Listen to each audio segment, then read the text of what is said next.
Hey guys, what's up? In this video, I'm going to show you how to take long screenshot in Galaxy A06 device. So guys, for taking up a long screenshot, the procedure is same almost, but we have to do something for taking up the long screenshot. First of all, guys, is open up any application. Okay, I want to take the screenshot of this one.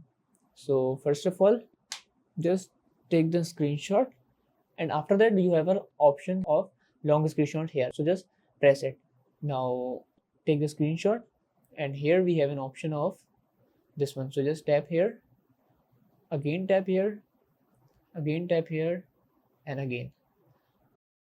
The long you tap, the longer you get a screenshot. So this is how we can take the long screenshot. Now go to the gallery, guys, and here we have a screenshot.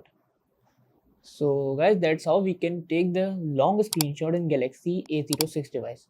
That's it about the video. If this video helped you guys, kindly like the video and follow us for more tips and tricks. See you guys in next video. Take care.